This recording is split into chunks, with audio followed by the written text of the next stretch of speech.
Hello, everyone. Hi, everyone. Welcome back to the second episode. Sorry for that little technical glitch there.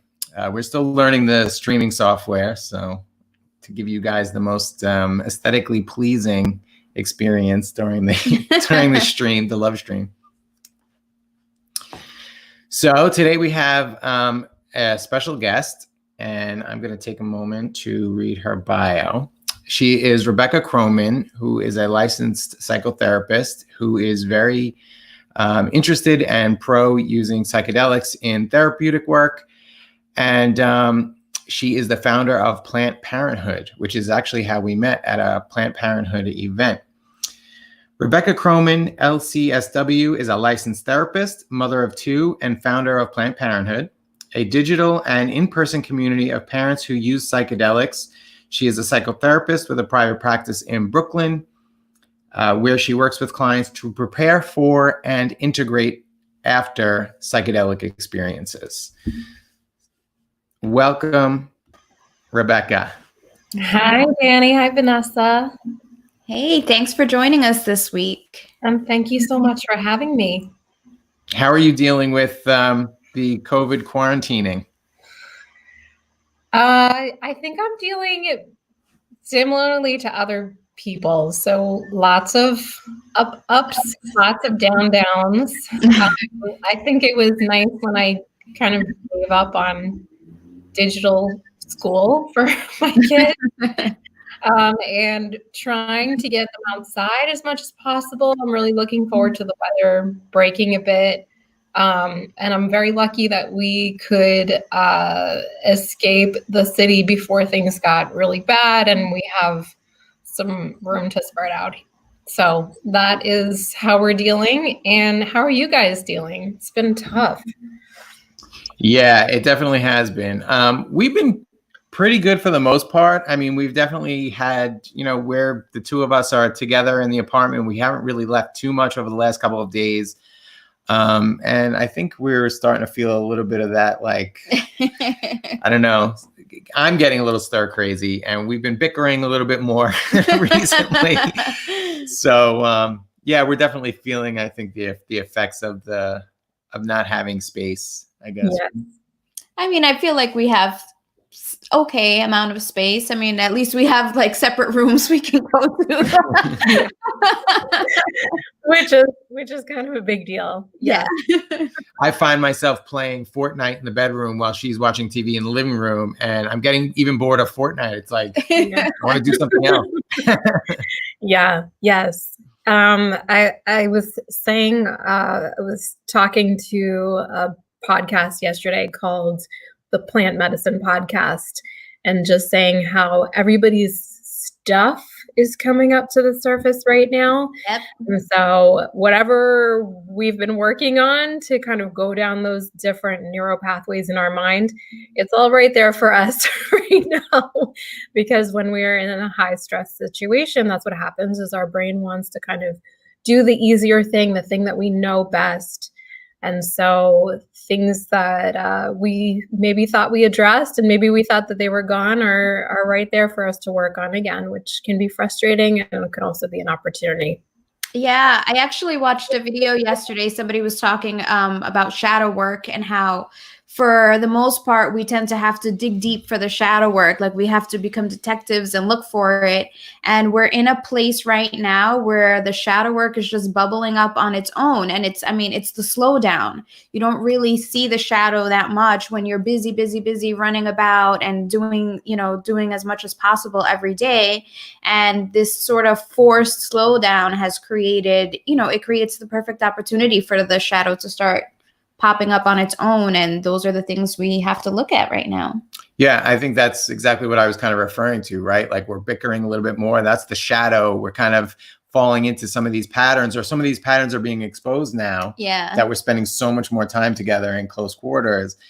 And I mean, luckily we've had a lot of good training. So we're able to mitigate those conflicts pretty quickly before they explode into something greater. But we're a lot quicker at finding those moments where it's like, wait a minute, this is not really what's upsetting me right now. Yeah. Mm-hmm. That's lucky for you that you've done some foundational work before a time like this.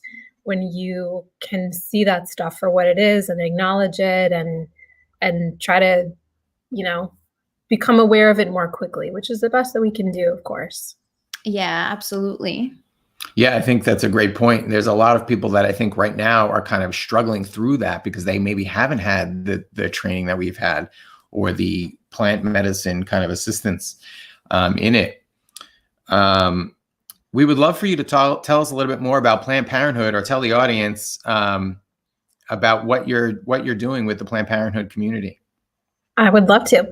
So Planned Parenthood is a digital and once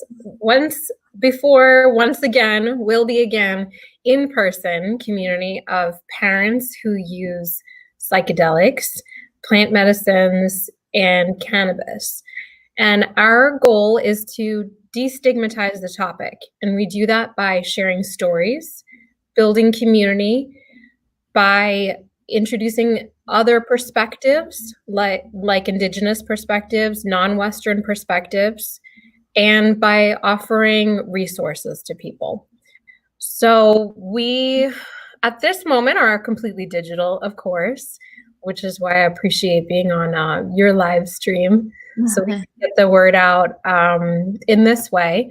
We're on Instagram. That's our social media platform of choice. And we are launching a couple of things still. So we are working with the Brooklyn Psychedelic Society right now to put together a digital integration group. And that actually is coming up this week. So I will share that information once it's available. And then we are working on some digital content as well. So one of our main goals is to do what you all did on such a massive scale, which is to share stories. When we can see our story reflected somewhere else, it helps us feel more normal about what we're doing. And I think, one of our big goals is to show that parents who use psychedelics are good parents, they're normal, and in a good way. They're dealing with the same things that other parents are dealing with, and they have chosen these particular plants and substances to help them address the things that are going on in their lives. Yeah, I think that brings up an important point, right? So many people, because of the stigma around psychedelics and plant medicines in general, so many people are in the closet about their use that we probably have a lot of friends. I mean, we don't, because our friends tell us because we're so open about it. But people that do, who don't speak about it, probably have a lot of friends that are using them as well. Obviously, the stigma around cannabis is a lot less now. But even that, I think, is something that, and we can kind of discuss this when we get into talking about children. But one of the things that I've always kind of been a little bit nervous about is how much to share with my son, because, not so much because I'm afraid he can't understand it, but that he doesn't understand the stigma, and he might mention it to his teachers or to someone else out in the world who will then get freaked out, and, God knows how they might respond. So maybe I'm getting a little bit ahead of. No, I think that's a very good. Is that a good segue? Yeah. I think that's a great point. I think that that's one of the things that Planned Parenthood is definitely interested in thinking about, interested in talking about.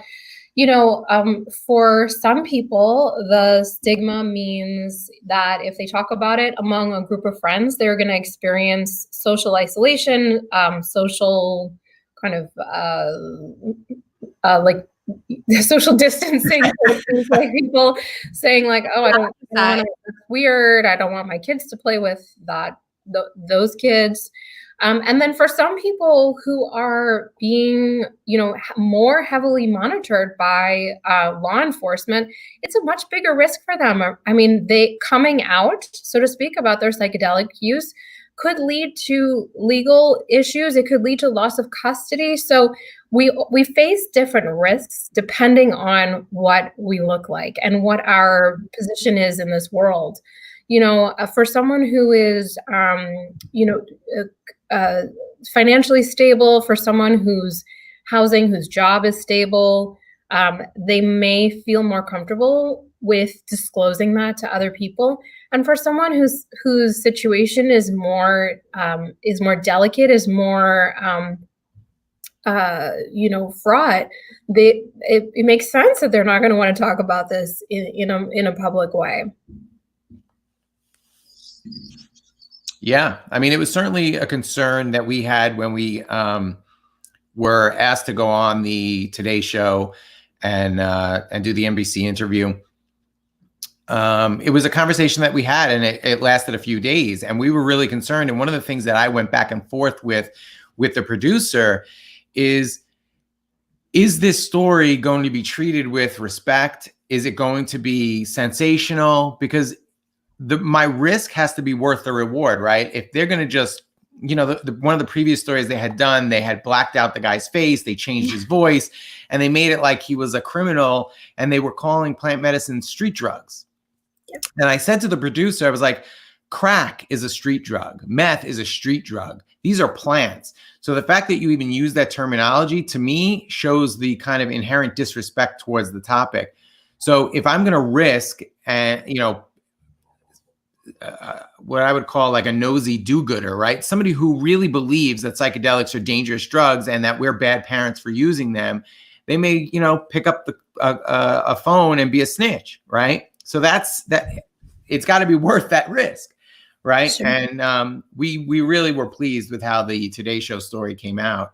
And we feel that they did treat it with respect, even though they still kind of came at it from a little bit of a mainstream perspective. I feel like they really allowed us to share the spirit of our experiences with it. And I think, and the fact that they had therapists, I mean, both on the NBC, I mean, you were on the NBC interview, and we had another therapist at the Today Show that were pro the use of psychedelics, was also helpful. We were afraid it was going to be somebody giving like an opposing negative viewpoint. And it seemed to be very, it didn't leave us feeling like they were saying these guys are doing something absolutely terrible and that other people would be like, oh my God, what's happening? Mm-hmm. I think it created an opportunity for a lot more people to share their stories also. Once they saw that, I mean, there were plenty of people who were open and said, yeah, I'm absolutely a better person and a parent after, plant medicines, after using psychedelics. So I think it was, I mean, we were very fortunate that that's the way the story was produced. Yeah. And I think that the kind of takeaway from this is that for those of you watching, if you're using psychedelics, consider, and I'm not shaming anybody who feels they need to stay in the closet, because there are so many, as Rebecca kind of already pointed out, there are so many different reasons why we might be afraid to come out of the closet. But I would at least ask you to consider coming out of the closet and telling your story. And if you're interested in seeing other people's stories, if you search the hashtag #ThankYouPlantMedicine in February, which the Brooklyn Psychedelic Society took part in, we helped produce an event for that, for people to share their stories. So if you want to see other people's stories, just to get encouragement, or if you decide you want to share your story, that's a great place to start. Yeah, I think those are great ideas. And I think that the topic as a whole, I approach from what's called a harm reduction perspective. So harm reduction is a modality that basically says, we're not going to tell you what to do. We're not going to give you advice. You can come to us in whatever way you are. So whether you are actively using something or whether you are not using something, it doesn't matter. And our goal in therapy, in the therapeutic container, is to help you make informed, conscious decisions. So it's about accessing information that you may not already have. And it's about, ensuring that you are stepping into your decision, really tuning into your own inherent wisdom about what you're doing. And that's the ultimate goal. So, for someone, for example, who is debating whether to come out of the psychedelic closet, weighing that decision with all of the information that they possibly can is the goal of harm reduction, right? So for you made this decision to step into what you knew could be a potentially harmful situation, but you weighed that out with the potential gains and with sharing your story, and that was a super conscientious decision. I hope you don't mind if I just rewind to one thing that you said, because I think it's sort of worth mentioning that, when you mentioned that the producer of the NBC segment had also done another segment where people's faces were shaded out and shadowed, we don't want, we don't want substance use to be treated like that, because stigma creates shame. Shame creates a lot of harmful feelings and harmful behaviors. So, and that applies to any substance, I think. It applies to someone using crack cocaine. It applies to someone using, I forgot the other drug that you mentioned, but this is a topic that Dr. Carl Hart brought up at his Horizons presentation, was this hierarchy of drugs. So at the Horizons conference on psychedelics, most people in the room feel that psychedelics are at the top of that hierarchy. But he challenged that notion, which I appreciated, and just asked us to kind of think about that a little bit more. Crack cocaine is crack is cocaine, right? And we know about these disparities in sentencing. We know about how harmful that can be to communities. And, he pointed out that MDMA is a it's the same chemical compound as other substances that are really looked down upon. So to have a hierarchy of drugs saying like this one is the best and this one is not acceptable, it's just something for us to look at and kind of challenge those paradigms as well. So just thought I would throw that in there. Yeah, absolutely. I think you're right and I apologize for that judgment, because that was definitely a judgment statement I made. I think that a lot of those judgments are inherent and have led to exactly like you're saying. We don't judge a Wall Street trader for snorting coke, but we judge somebody on the street who's using crack. Sure. Or maybe we don't judge them as harshly. Well, certainly the justice system doesn't judge them as harshly. Absolutely.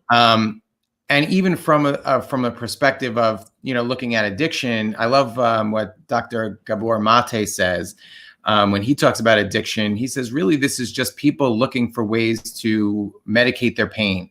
Absolutely. And some people choose pharmaceutical drugs, some people choose plant-based medicines, and some people choose what we would judge as street drugs, right? Sure. But it all comes from the same place of pain. And if we can be compassionate towards that pain, then we can be compassionate against anyone. Absolutely. Or towards anyone. I mean. Yeah.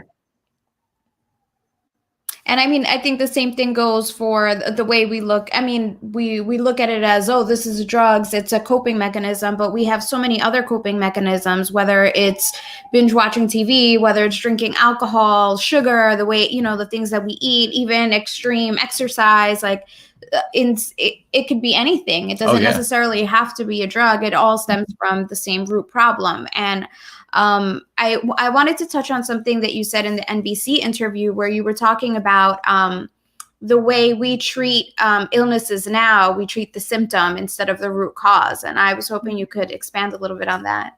Sure. Yeah. So what we are used to in a Western medical system is that we have a symptom and we treat that symptom. So the thing that I mentioned in the NBC interview was a headache, right? So we have a headache, we are in pain, so we treat the pain of the headache. Now, let's assume that that is a chronic condition, right? That we are experiencing headaches all the time. Well, really, that could be a symptom of trauma. And so, what psychedelics allow us to do is to stay with the pain, really, to really explore that in a much more thorough way, and to try and understand more about where it's coming from. Because when we keep treating the symptom, treat the symptom, treat the symptom, it's circuitous. It doesn't allow us to get to the root causes of what's going on and address those things more thoroughly. Now, another thing about psychedelics that we are very unaccustomed to is that the substance use itself is not the end of the experience. What happens after that is absolutely critical and can mean the difference between having lasting change in your life and not. Which, when people use psychedelics therapeutically, they're often seeking that lasting change in their lives. Often, not always. So one of the things that we need to come to grips with a little bit more is how we work with the experience afterwards. And that process is called integration. So, it's very easy for us to use psychedelics and then go back to whatever world we were living in and not make any behavioral changes that would create the circumstances for us to have lasting benefit from the substance. Integration is a process of doing the work, so to speak. So it can be done in any number of ways. It's about tapping into the thing that works for you, that works for your lifestyle. So a couple examples that are more popular, I would say, or more well-known are yoga, meditation, journaling, spending time in nature. But there's an innumerable number of ways to do this process of integration. And one of the things that Planned Parenthood is interested in is how do we do this when our kids are around? It's one thing to be a person without children and go, sort of do a ceremony or do an experience with someone and then come back and have lots of, free time and solo time to process that experience. But when we have kids, we come back, to our job of parenting, usually right away. So not always, but often right away. And so that's something that I'm exploring with Planned Parenthood. And it's something that I think a lot of people are exploring right now during this period of quarantine is how can I've seen a lot of social media stuff about people really getting their kids into nature. That's all that we have right now. We don't have museums. We don't have movies. We don't have play spaces. We don't have birthday parties. So what are we doing?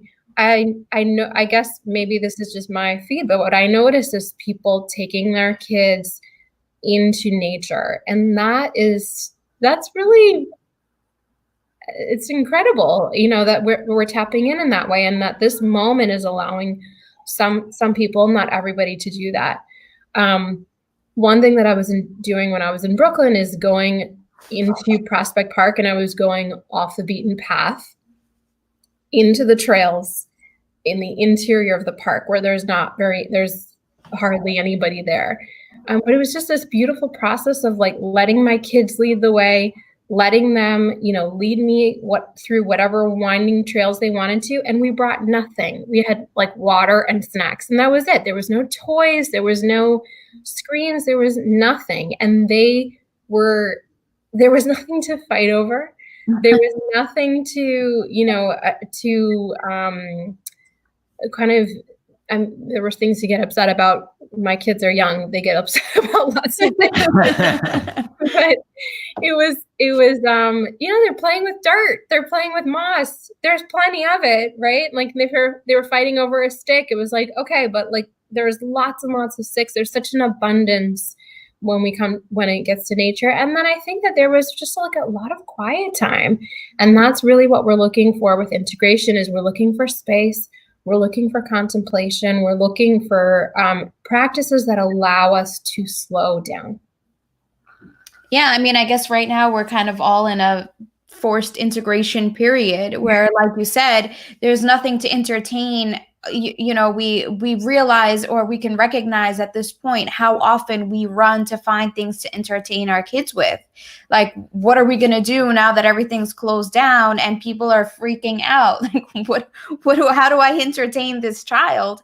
And I think that, I mean, even for us, we found that we're creating more time to be together as a family. Like, even if it's just playing Uno cards, or, something as simple as painting or art or Legos. Mm-hmm. The other day we sat and played with Legos for like 2 hours, and it's just this quiet time, this relaxing time, and whatever pops into our head, we talk about. And I think that for me, I see that as a sort of blessing in disguise, right? We're in this place where different things are coming up, and we've been able to have conversations about parenting because of that, also because we're in this space where we're not like constantly occupied with a billion other things.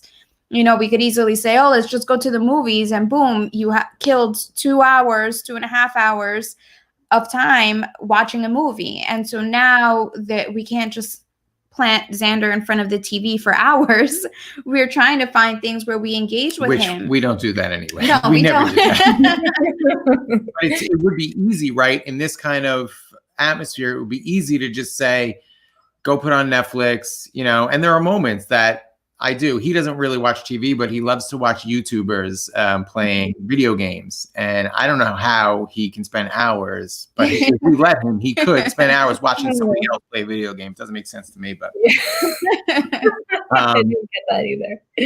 But it would be very easy to just say, you know what, just go ahead, do whatever you want, and I think a lot of people for a while, just based on kind of looking at social media, I think a lot of people for a while felt like this was like a little bit of a vacation. And it's like, okay, we're on vacation, so go ahead. You can have, even though we don't normally let you spend, 5 hours on your phone or 5 hours watching TV, go ahead and go do it because it's vacation time. And I think now that it's like a month almost now that we're on a full quarantine, I think people are hopefully backing away from that and realizing that's not sustainable.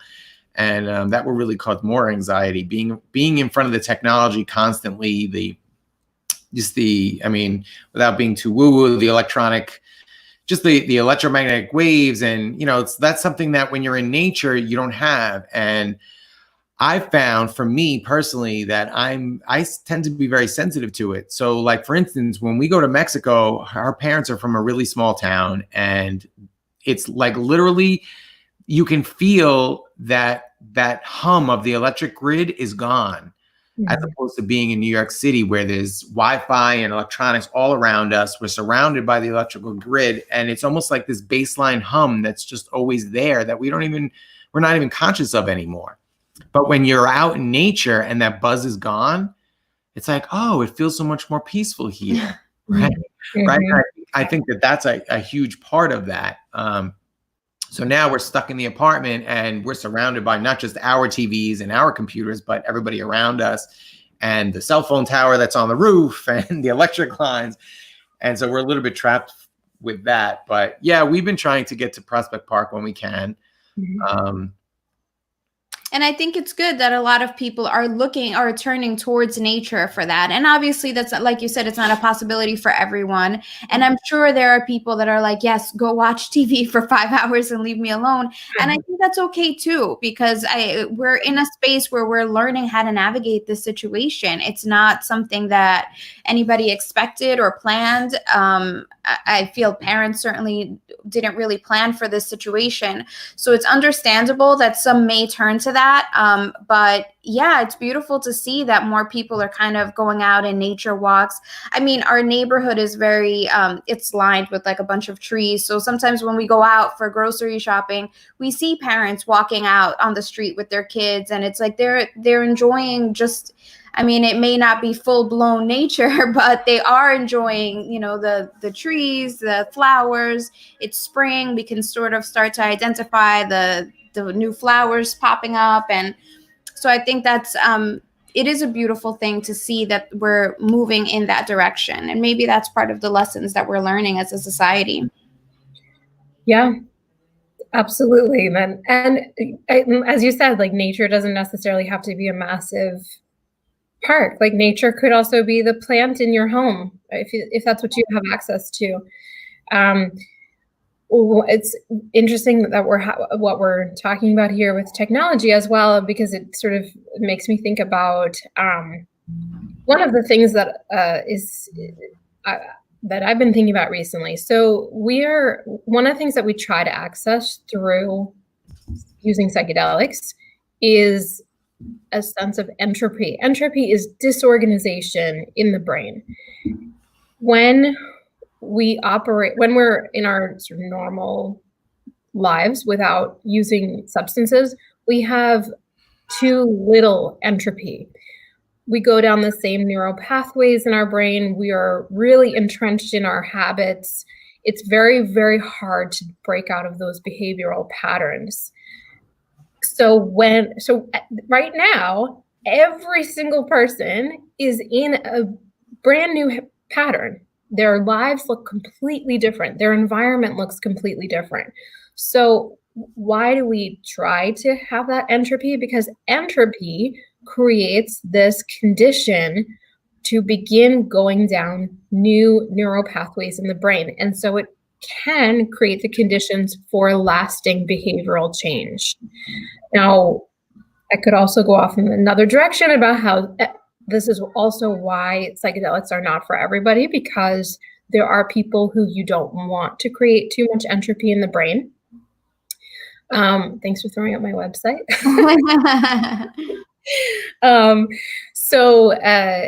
But I'll leave that for another thought. So in this moment, when like Vanessa, like you're describing, watching parents walking down the street and you don't have so much to distract you. Distraction through technology sends us down the same neural pathways as any other addictive substance. And that's by design.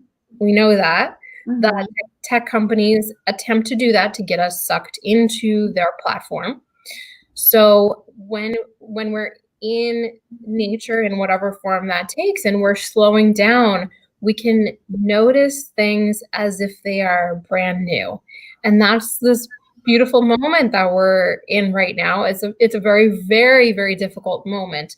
But there's also some beauty in being able to slow down and being able to say, like, look at this blossom on this tree. Feel how this dirt in the tree pit or in the potted plant or in the park, feel the texture of it. Those are the things that we attempt to do with integration. Those are the things that are easier for us to access when we use psychedelics, because they allow us to slow down and be in the moment.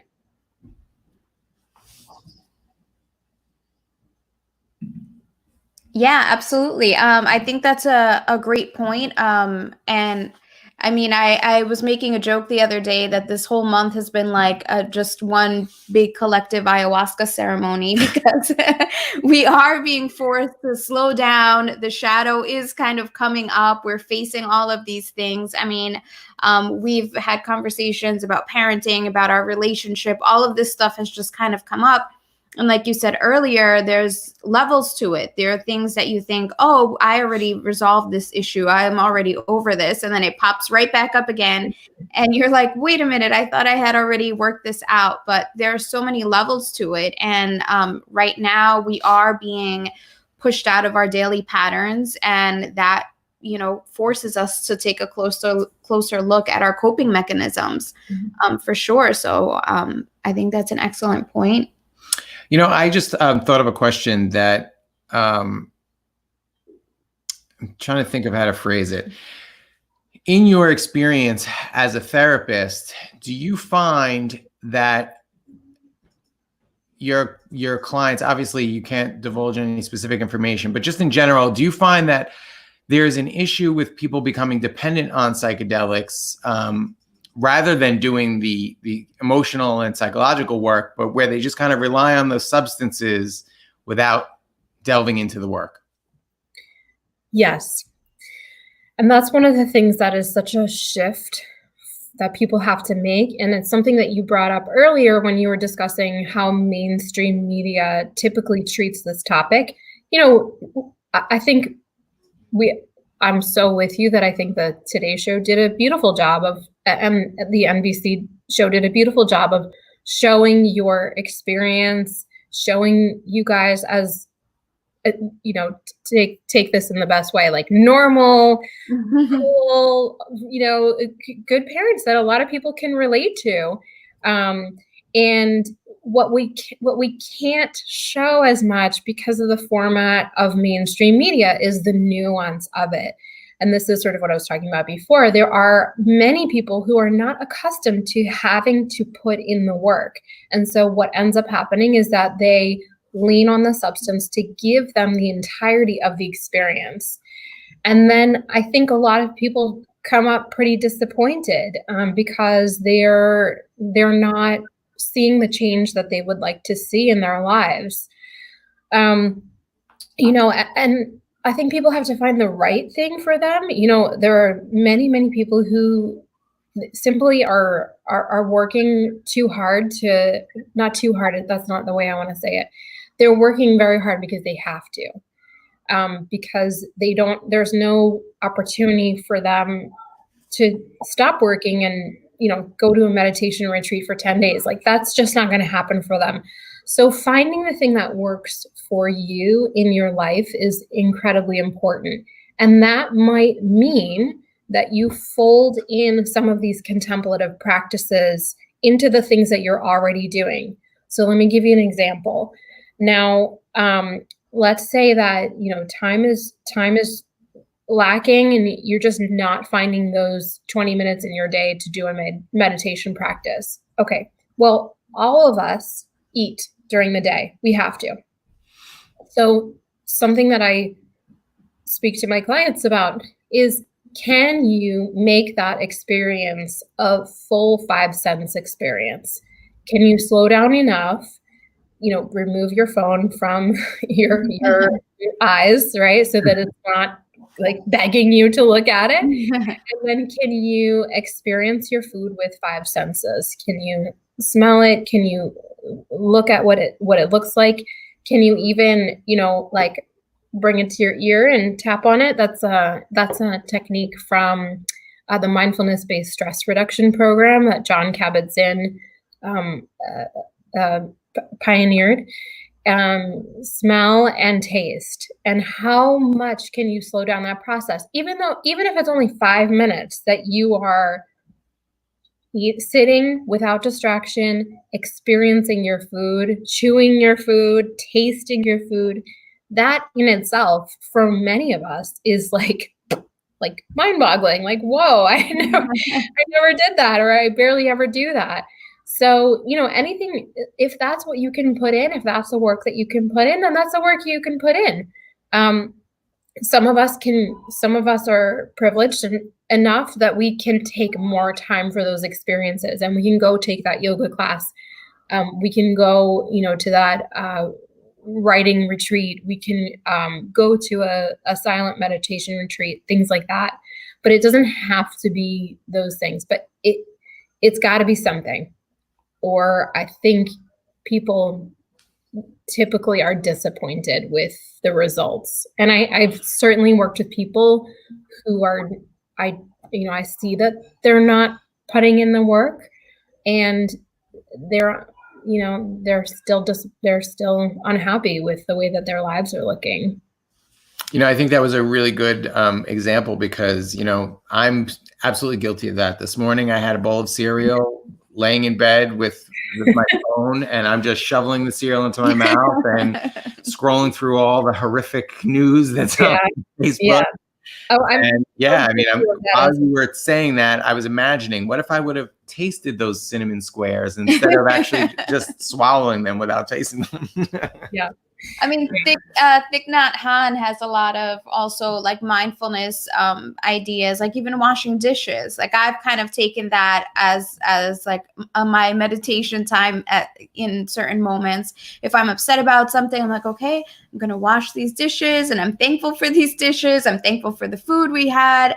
You know, I try to bring that in small moments. I mean, if I'm going to the grocery store that's a few blocks away, I try to pay attention to the trees. You know, like there are little moments that sometimes we don't realize that we have during the day to experience mindfulness, to bring yourself kind of back in. And that is part of the work. I think as with anything, I mean, you can go to therapy, and if you just sit there and expect that in that hour, the therapist is going to figure out your problems for you, you're going to be disappointed. Or if you think that a mushroom trip is going to figure out your problems for you. I mean, it's like I said on the Today Show, it's kind of like it greases the wheels a little bit, right? Like it helps turn down the volume on your ego so that you can then listen without that judgmental voice, but you still have to do the listening. You can't just ride out the trip and expect, okay, now I'm healed of XYZ trauma. Right. And I think that's a really, really important point, that mainstream media is often not able to capture that nuance because of the format. Yeah. So I think these longer format, kind of in-depth things like you all are doing is really critical to helping people understand what this process is about. It's so different. It's so different than what we're used to. Yeah, I think that was one of the things that I was kind of like after seeing the interview saying, oh my God, these people must think like we just have a trip and then it's like, boom, everything's fine. I mean, Danny said during the NBC interview, you know, like they shot like an hour and a half and they reduced it to like 3 minutes. Yeah. But during that interview, he said like, we're in couples therapy every day. I mean, every day of our lives is couples therapy for us. Every day, every argument that we have is like, okay, what issue are we tackling now? And I mean, it's gotten to a point where I think we feel, at least I feel at times, grateful for the arguments, because it's like, all right, we're digging into something new now. We're going to clear something else out, and whatever we clear just makes way for something better to come along anyway. And I mean, as we've been having some of our struggles this week, like I'm able to see like, wait a minute, this is really just triggering this old wound that I thought I had healed, and it really isn't healed yet. And I'm seeing this, I see how I'm reacting to this situation because of that situation. And it's like, holy cow, there's so much more work I still have to do. But I mean, I think one of the things that we have as a society is we have kind of come to accept that things happen instantaneously, this instant gratification idea. And so, I mean, it's all work. Our entire relationship is going to be work. I mean, that's part of the experience of just being a human being, right? You're learning every single day. And I think we were kind of disappointed that didn't get put into the interview or even the Today Show. It was more about the legality of the situation as opposed to what are you doing every day now? How does this change your life? And it's, yeah, every day we're able to recognize our patterns more and more. And as we recognize them, we're clearing them, because just awareness of it is helping you reduce your reaction at that point and instead find a new path.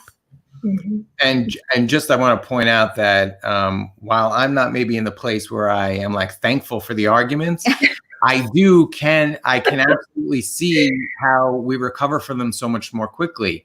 Instead of giving each other the silent treatment for a day or a few hours, it's like 10 minutes later, we'll come to each other and we'll share those things that we figured out. Like, oh, so I realized when you said that thing to me and I felt hurt, it was because it was really reminding me that my mom used to say this thing to me when I was a kid. And so I wasn't really upset with you.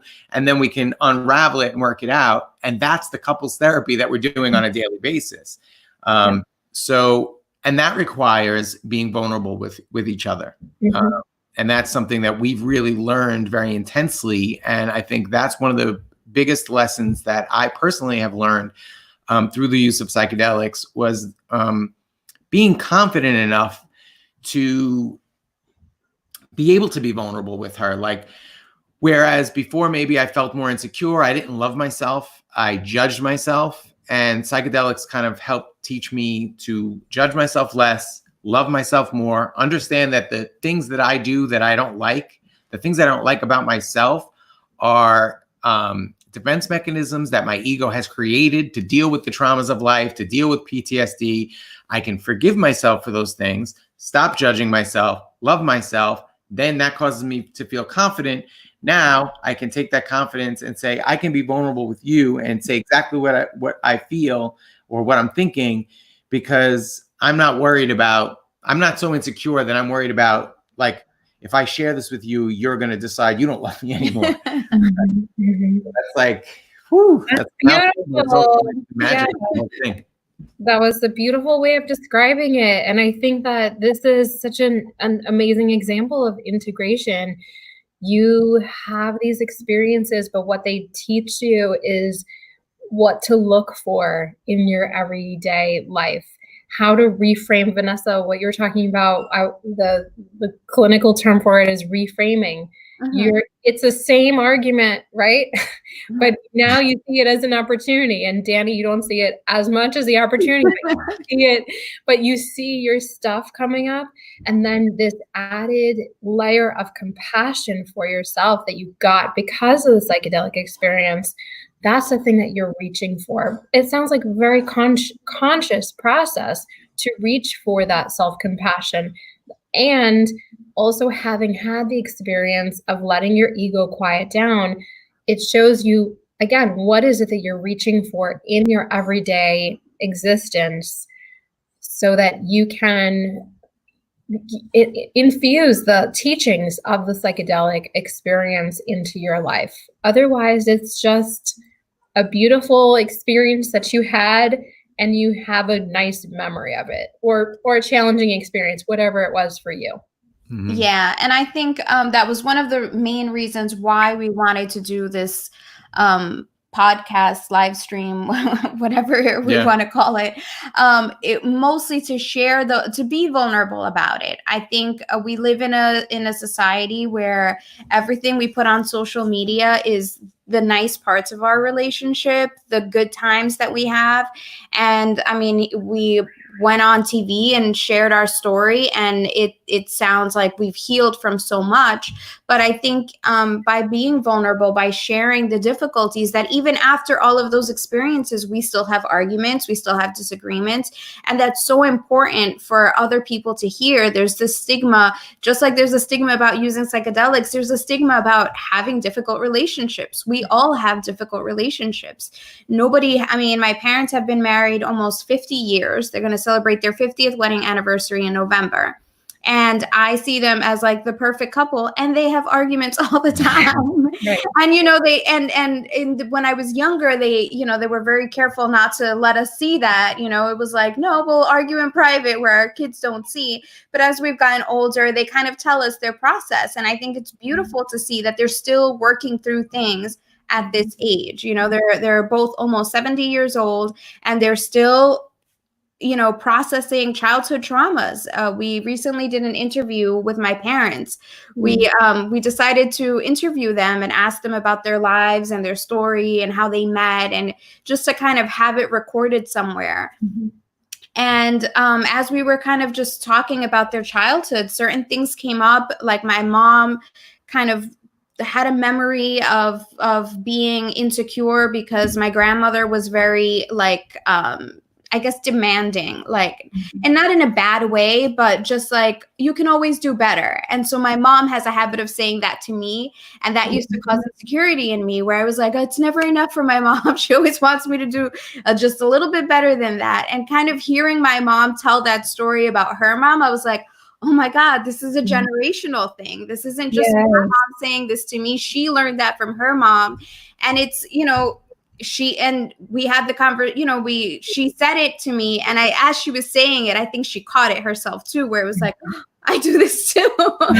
Yes. I love what you're talking about right now. This is one of the themes that I would like to explore through Planned Parenthood. It's that our stuff doesn't just belong to us. It belongs to the people that came before us. Yeah. And whether you're a parent or you're not a parent, it's relevant, right? Because you're a human, and you were raised by people who were raised by people. Mm-hmm. And so this has a term. It's called epigenetics, or generational trauma, whatever you want to call it. So it's the expression of a certain, epigenetics is the expression of a certain genetic trait because of the experience that it's passed down to you because of experience. So for example, if you had a certain genetic trait and you were predisposed to it, you may or may not express that genetic trait depending on your conditions.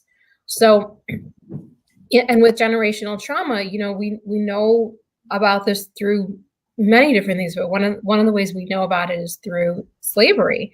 So each generation adopts patterns that were coping mechanisms for their parents in whatever situation they were in. And so it becomes like, it's like you're dealing with your own stuff, but you're also dealing with the circumstances of whomever it was that raised you. Psychedelics can be particularly useful in being able to take a look at that with compassion, or maybe not always compassion, being able to look at it, being able to understand, what was passed down to you and having some insight about that. And, everyone kind of adapts these behavioral patterns for a reason. So maybe sometimes this can manifest as having compassion for someone who was not so good to you, right? Yeah. Like a parent or caregiver who was not so good to you. And that in itself can be a really healing thing. So Planned Parenthood, I think, is a way to explore the stuff that we kind of like do to our children, or the ways that we are with our children, but also the ways that our parents were with us. It's both. Yeah, absolutely. I mean, through that conversation with my mom, I feel like I learned so much. It was like just we had a couple of days, we interviewed them 2 days in a row, right? And we kind of had even conversations after that. And I was like, there's so much stuff here that kind of tells me a lot more about myself too. And, having the conversation with my mom and with both of my parents, I mean, we even discovered that they had a similar situation. Danny and I dated when, many years ago, and we kind of broke up. I broke up with him. I just ghosted on him. And as my parents were telling the story of their relationship, my dad was like, your mom just broke up with me and didn't even tell me why. And I was like, oh my God, I did the same thing. Right. So maybe that's like an expression of like someone's need to flee, right? We have fight, flight, or flee. I'm sorry, fight, flight, or freeze, right? So for you, that was your, I don't know what it was for you, but perhaps that's your expression of flight, right? And your mom's expression of flight, which was useful to her or somebody that came before her. A lot of people, we live in Brooklyn. Well, Brooklyn is the home of this whole diaspora of people who are immigrants. And what we forget is that the immigrant story is often a really traumatic one. My namesake, my great-grandmother, Rebecca, came over in the turn of the century, and we had this whole family story about how she was like kooky, and she got married to this man and then divorced him, and then got married to another man, divorced him, and then got married to the first man again, and then divorced him. But really what I came to understand through, investigating her story a little bit more is she's traumatized. She came to the United States when she was 16 years old with $20, which was a lot at that time. She worked in really poor conditions, and she was by herself. She didn't speak the language. That is a traumatizing experience. So I don't quite. Which is also her mother's story. Yeah. Yes. So many people's stories, right, of hardship and how they cope with that hardship. And so understanding, what is it that I am, what is it that I'm kind of hardwired to express because of the experience that the people before me, had. And then how do I look at that with a little bit of compassion, and look at myself with a little bit of compassion and attempt to change it? Yeah, I think sometimes we don't pay attention enough to those things that aren't really ours. Sometimes it's a struggle, right? You're like, why do I react this way? I didn't have this trauma. I didn't experience this, and even that was something that my mom has been struggling with also, because she's like, well, why are you guys so insecure? Like, why are my children so insecure? She's like, you guys have everything, but it's all generational. Like you said, I mean, if she came to this country when she was 15 years old, didn't speak the language, had never even been out into a city, much less traveled out of the country, this was shocking for her and scary, and she couldn't get in touch with her parents. She could only speak to them like once a week, and it was, it's a really traumatizing experience, and it created a lot of insecurities in her as well. And so then I come in with my insecurities, and my mom's like, you speak the language, you are protected by your parents, what are you so afraid of? And even for me, at times, there comes a point where I judge myself. Well, what am I so insecure about? What is it that I'm afraid of? Kind of understanding now the generational trauma, I can see where those insecurities have just automatically been passed down. And I can have more compassion for those insecurities, just like I can have compassion for my mom's overprotectiveness, or, the ideas that she has. Well, you don't have anything to be afraid of because you didn't have my experience. She just doesn't see how that experience carried through, just, as just part of life. That's the way we experience things. And I would say unfortunately, but I don't think it's unfortunate. I think it gives us the opportunity. If my mom couldn't heal that, or if my grandmother couldn't heal that, it gives me the opportunity to heal that. And as we heal ourselves, we start healing the people before us. We heal the people after us. We have that power. Yeah. I was going to say that that's one of the things that caused a lot of our initial conflicts in our relationship, was because, obviously for me, I grew up being told, as an American born here and, growing up in New York City, I was told you can do anything you set your mind to do. So her insecurities don't make sense to me. I'm like, what? You can do anything you want to do. I couldn't see any of the things that affected her. The fact that she came from an immigrant family, the fact that her skin is darker than mine, and how people in the world relate to her differently than they would relate to me, in both positive or negative ways, right? Our experiences are very different. And in the beginning of our relationship, that caused a lot of conflict because I couldn't see that. I just felt like my perspective is correct, yours is incorrect. All you have to do is think like me and you'll be fine. I can't imagine why that would have caused a fight. Which is why learning empathy, the plants really teaching me empathy has been so life-changing for me personally and transformative for our relationship. Yeah, absolutely. Absolutely. Yeah. We are running out of time. We only have about a few minutes left. We can go over if you're good to hang around. I did want to ask you about, I wanted to kind of talk about, in the pre-interview, we had talked a little bit about shamanic cultures using these medicines for thousands of years. And now the medical establishment is kind of coming in and appropriating a lot of these therapies, and they're really not getting respect or even credit for it. And I'd love for you to speak a little bit to that before we go. Yeah, sure. Well, what we know is that plant medicines have been around for at least 7,000 years. So what we are applying now is an MRI machine. We're applying Western scientific principles to a very ancient practice of treating mental health conditions. Indigenous culture wouldn't call it mental health conditions. In fact, not all indigenous cultures recognize it as a symptom of an individual.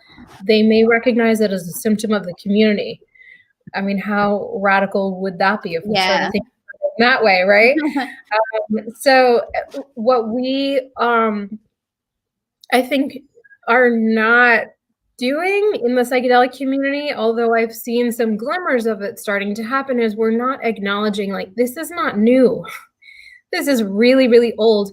And so, what's new, our application of these evidence-based protocols is useful and it's helpful, But what we're doing is we are moving things towards a medicalized model for how these treatments will be applied in the future.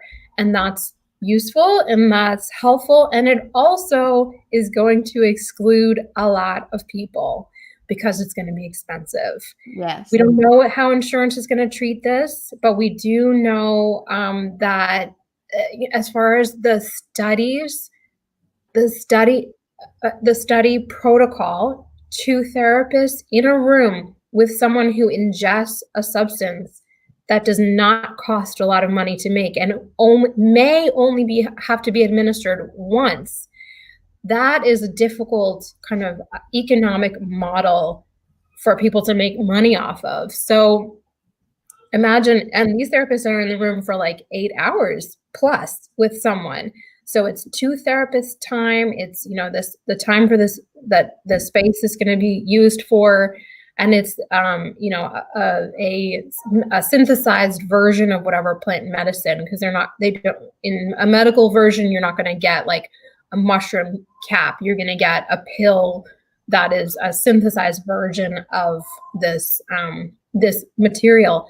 So I think something that we need to be thinking about is how indigenous cultures have used this with much success for so long, and how we can think a bit outside of the medical model, including just the stigma of it, because that's something that Planned Parenthood is interested in looking at. Is if we look at how indigenous cultures treat parents and plant medicines, there's no attempt to exclude children from ceremony.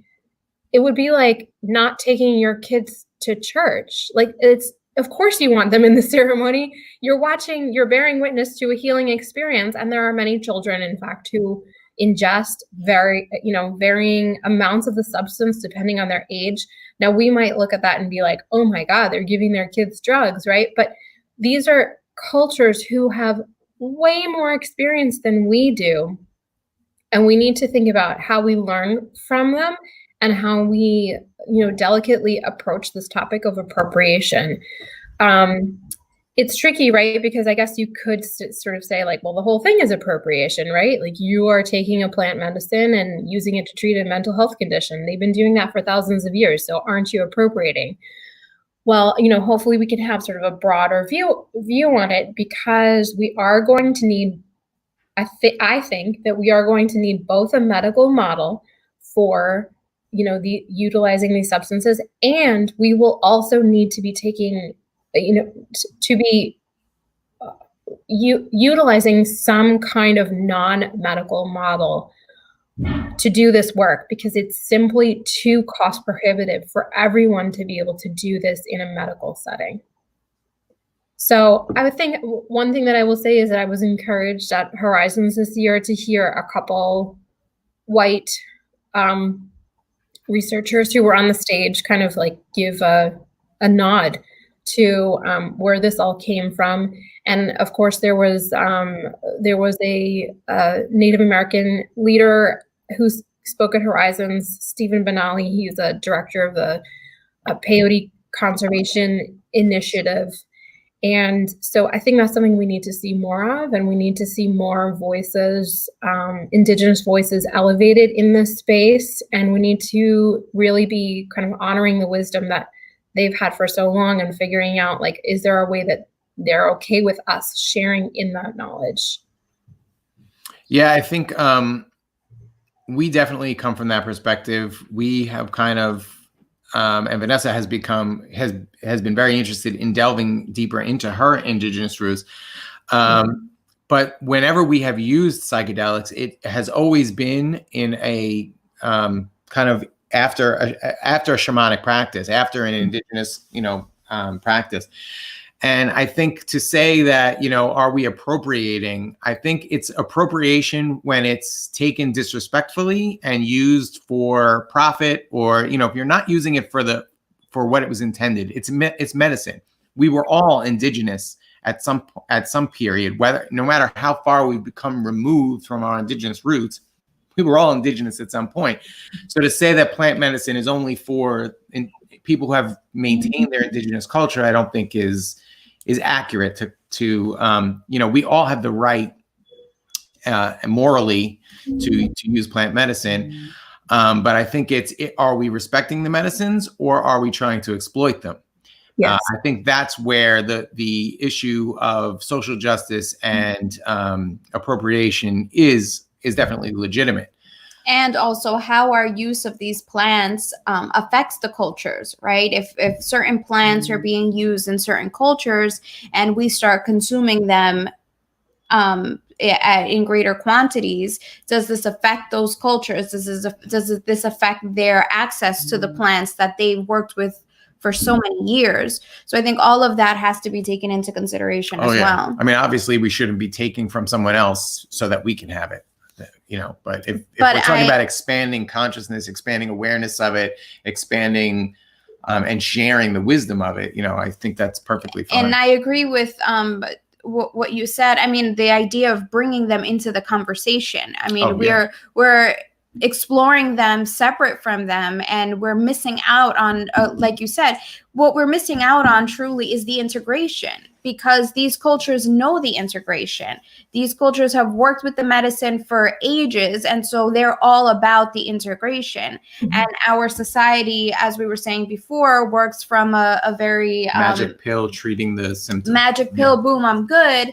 But we're not following the protocol that these cultures are following when they ingest these medicines. And like you said, they're introducing their kids to the medicine for their kids to know the respect they have towards it. I mean, when we were in Peru, our shaman was explaining that her kids from age 7 were already learning to ingest the medicines. And so they grow up with that knowledge. It's done in a very specific setting under supervision, and the community as a whole. We've separated ourselves from community. And I think what you're doing with the Plant Parenthood creates this greater sense of community where people are coming together, sharing their experiences. And that's important. That's part of the integration work as well. I think that it allows us to help each other out as a community, to lift each other through these, through these experiences. Yeah.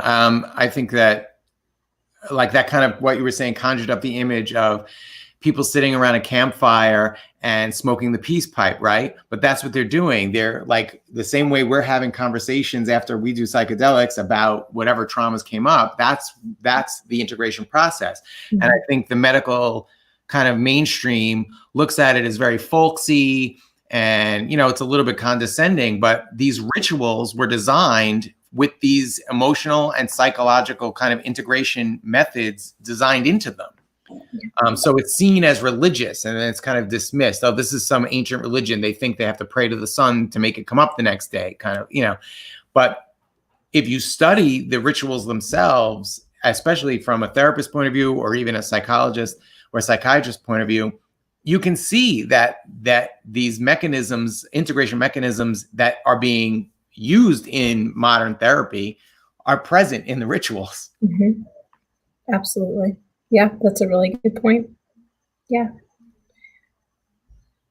All right. Well, thank you so much. It's been really Thank you so much. This was so fun to talk with you guys, and so nice to see your faces. Thank you. We had just met before everything kind of shut down, and I'm really looking forward to some more in-person gatherings and seeing you all in person. And yeah, we can't wait till you get this integration group off the ground. We're going to be there. Yes, amazing.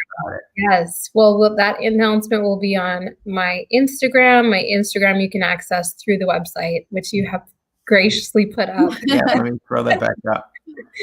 My handle is a little complicated. It's Plant Parenthood, because I couldn't get the parent that was not available. But you can find it through the website. Thank you so much for having me. This is fun to talk. Thank you for joining us. It was a great conversation. We really appreciate it. And take care. Enjoy your time in nature. Thank you. You too. Bye, guys. Bye. All right, folks. Thank you so much for joining us, and we really appreciate it. Hopefully, you guys found some value in the discussion. And we'll see you next week. Yeah, we'll. Before you go, just if you could follow us, we really appreciate it on social media. We're on Facebook, Instagram, Twitter, YouTube, and there's some there's privacy concerns with some of the major social media networks. So if you're interested in privacy, and also censorship is a big issue, we're also on minds.com and Float. These are two social media networks that are anti-censorship, and so there are great places to be kind of like an alternative to Facebook. If you are worried about, Facebook and the big social media companies now are openly admitting that they're going to be censoring certain content and removing it. In particular, if you have a more holistic view of medicine, they've already for the past year been marking a lot of holistic medicine as fake news. But now they're outright saying that they're planning to completely remove anything that is considered more holistic. Certainly anything that's considered anti-vaccine or vaccine choice gets grouped into that. So we definitely encourage you to get on minds.com or Float. There are certainly others as well, but those are the two that we are on.